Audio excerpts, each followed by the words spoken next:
Alors, la diffamation, parce que on voit bien que parfois il y a les hommes au pouvoir qui essaient de jouer sur les règles, parce que c'est la situation qu'on a vécue, c'était une situation très cocasse où on savait bien que Ousmane Sonko, ce qu'il disait, c'était vrai, d'autant plus que le rapport sur la base, en fait, l'absence de rapport pour lequel, en fait, il a été condamné, on sait aujourd'hui que ce rapport existe bien, les faits qu'il avait révélés, c'était des faits véridiques.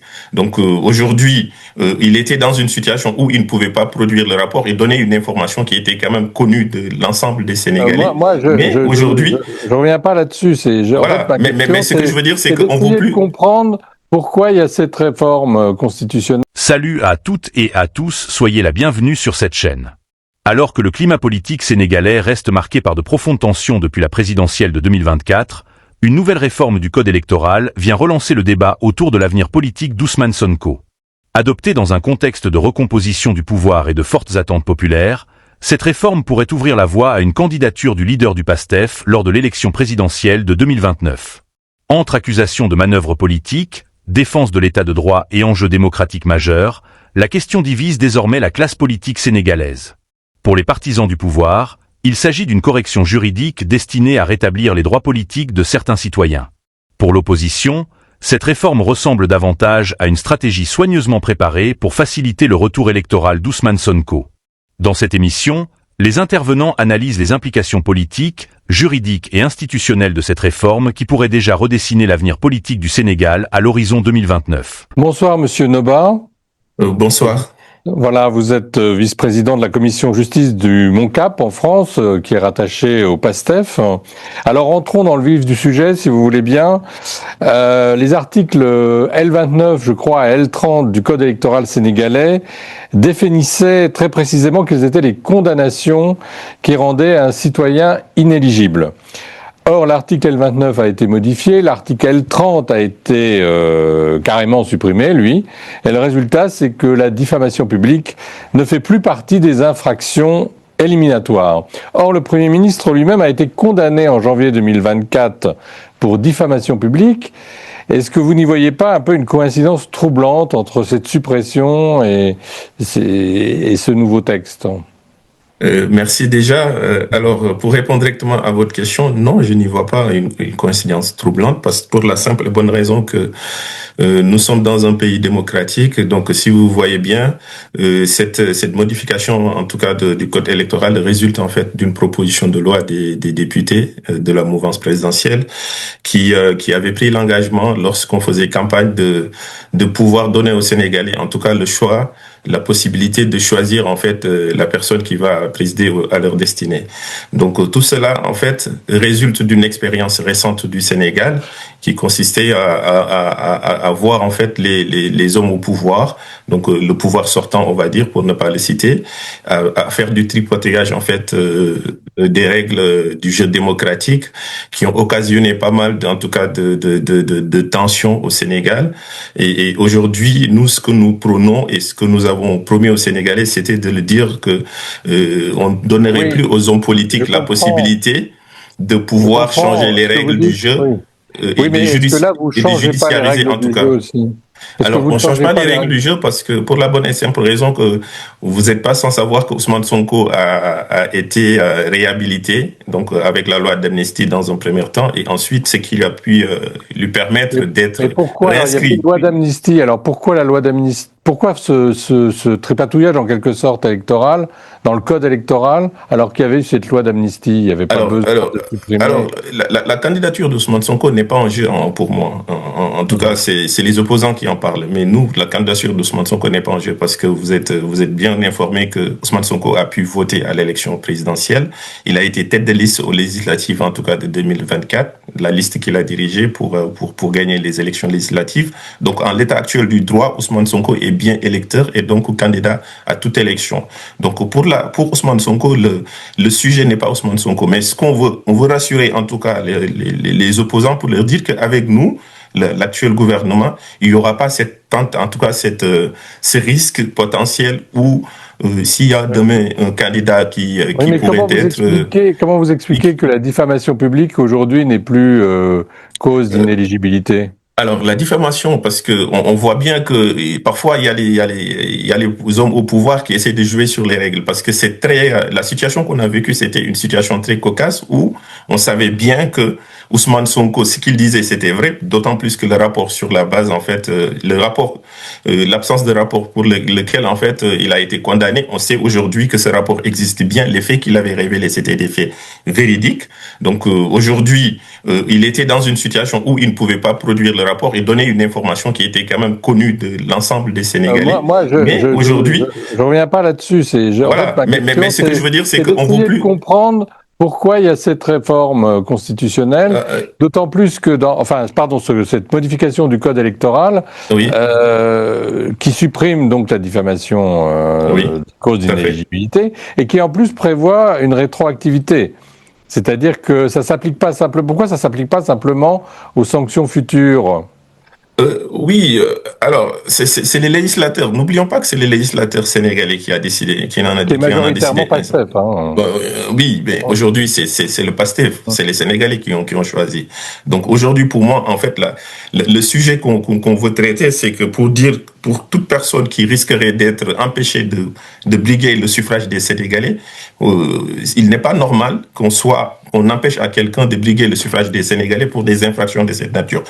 N'oublions pas précisons quand même que les infractions les plus graves sont maintenues. C'est-à-dire qu'aujourd'hui, au niveau de l'article L29, qui renvoie un petit peu à l'article L28, si vous êtes condamné pour des infractions qui relèvent en fait, qui ont une qualification de crime, vous êtes pas électeur et donc vous ne pouvez pas briguer le suffrage des Sénégalais.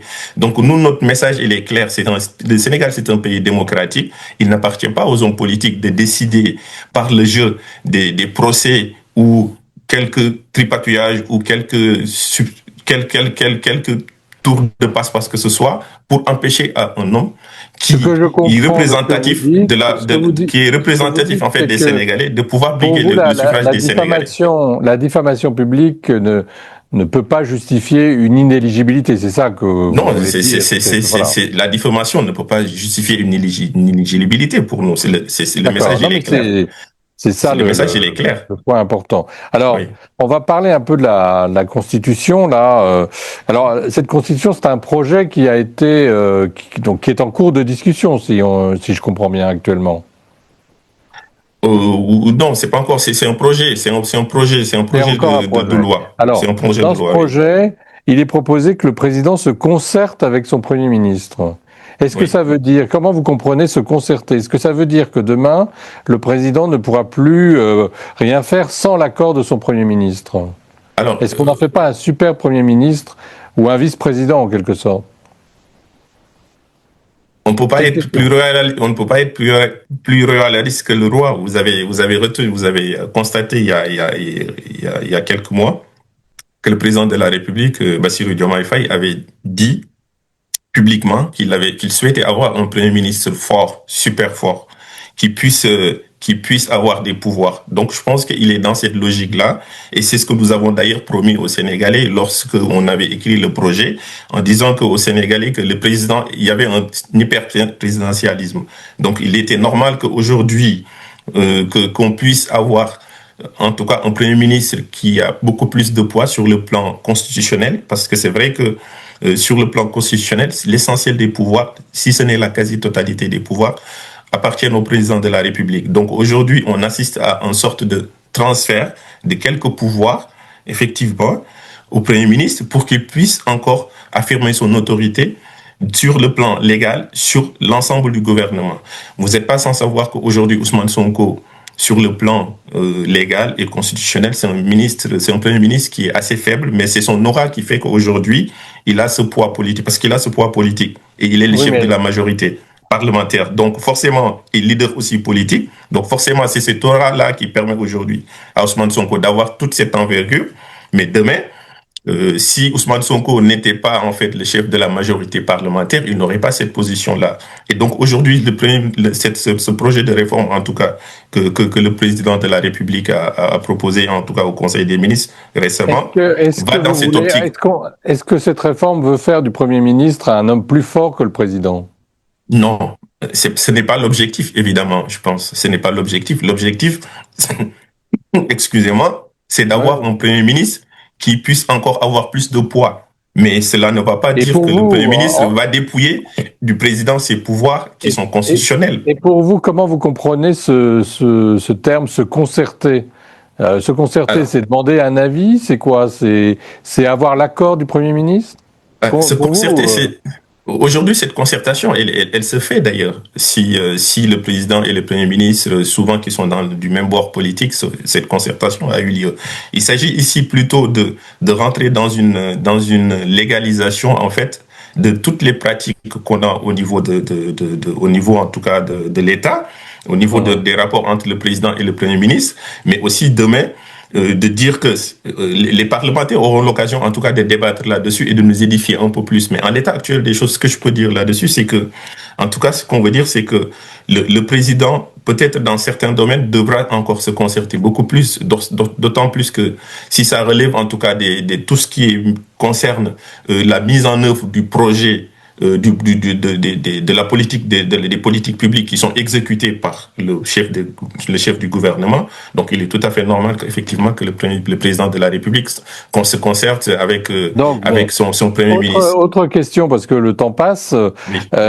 Cette constitution prévoit que le président ne pourrait plus diriger de parti ni faire de campagne, sauf s'il est à nouveau candidat. Est-ce que là aussi, l'objectif, c'est pas de donner au Premier ministre les mains libres sur le parti président et du Premier ministre? N'essayons pas de personnaliser les débats, parce que je vois qu'à chaque fois, on essaie de ramener le sujet à l'actuel Premier ministre. On ne fait pas une réforme. C'est pourquoi tout simplement parce qu'on sait qu'il y a un désaccord entre les deux. Donc on a un peu le sentiment que, justement l'un ou l'autre essaye de prendre plus de pouvoir sur l'autre.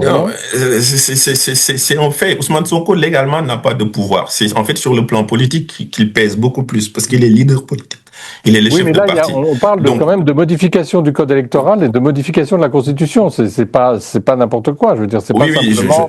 On est d'accord là-dessus. C'est pas n'importe quoi. Mais ce que je voulais dire, pour revenir à votre question tout à l'heure, c'est que le Sénégal a toujours souffert d'avoir un président de la République qui ne pouvait pas se mettre au-dessus de la mêlée. Vous l'avez constaté que Bassirou Diomaye Faye, qui est membre aujourd'hui encore de la mouvance de PASTEF, a démissionné de son poste, même s'il n'était pas obligé, parce qu'il n'était pas président du parti. Donc nous, ce qu'on disait, c'est ce qu'on avait promis, et c'est ce qui est mis dans le projet, donc qu'on a proposé aux Sénégalais il y a de cela 2 ans, c'est que le président de la République ne devrait plus être chef de parti politique une fois qu'il est en exercice. Donc ça, ce projet ne fait qu'entériner une promesse qu'on avait posée sur la place publique. Et donc aujourd'hui, ce n'est que dans la continuité. Et peut-être le président de la République peut rester membre d'honneur d'un parti politique, cela, personne ne l'en empêchera, mais en tout cas d'être le chef d'un parti politique, nous pensons qu'un président de la République, une fois qu'il est élu, doit se consacrer à l'essentiel des questions qui intéressent les Sénégalais, notamment rendre la vie des Sénégalais beaucoup plus facile, s'occuper des questions stratégiques, et évidemment... Voilà. Je voudrais terminer parce que malheureusement le temps nous est compté. Oui. Je voudrais vous poser une question sur justement la méthode, sur cette réforme du code électoral et de la Constitution.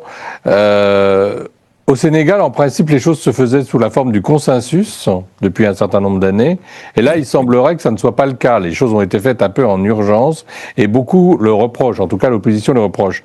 Qu'est-ce que vous pouvez dire là-dessus? Qu'est-ce qui pressait le Premier ministre à faire voter ce texte du code électoral? Quelles sont les raisons du refus du consensus? Je vais rectifier quand même un petit peu. C'est pas le Premier ministre qui a fait voter. Oui. C'est que si ça ne dépendait que des députés, ce texte, la modification du code électoral aurait été faite il y a de cela peut-être 1 an. Parce que les députés, en fait, de la majorité avaient déjà proposé, mais que le Premier ministre, c'est lui-même qui avait bloqué cette réforme pour dire que non, il faut attendre d'abord le président. Sauf que le président avait donné un délai. Vous vous rappelez qu'il avait dit qu'il avait proposé, en fait, un ensemble de textes au cours du premier trimestre 2026. Sauf qu'à l'issue de ce trimestre, les Sénégalais, les députés n'ont pas reçu d'explication et personne ne savait pourquoi on n'avait pas eu, en tout cas, les projets de loi que le président avait promis aux Sénégalais. Donc, c'est dans cette absence de réponse que les députés, en tout cas de la majorité aujourd'hui parlementaire, ont pris cette initiative-là. Donc, qui est une initiative, rappelons-le, légale, ils en ont le droit et ils ont le suffrage des Sénégalais. Donc, pour moi, en fait, en réalité, ce qu'il faut voir, c'est que aujourd'hui, cette réforme va dans le bon sens parce que c'était une réforme d'ailleurs qui a été demandée, décriée à l'époque, quand on avait mis ce nouveau code en 2021, le code électoral. Donc, c'était décrié et il y avait une suspicion derrière de dire qu'on pouvait utiliser les textes de loi pour empêcher, en fait, un candidat qui pourrait faire frein à un autre candidat ou bien à la mouvance. Merci, Monsieur Noba. Malheureusement, on va devoir voilà. terminer. Je suis désolé, mais on vous réinvitera et on pourra continuer cette discussion parce que la Constitution n'est pas encore, enfin, la modification ne sont pas encore votées. Oui, merci beaucoup. Merci à vous tous et à très bientôt sur Afro Droit. Merci beaucoup.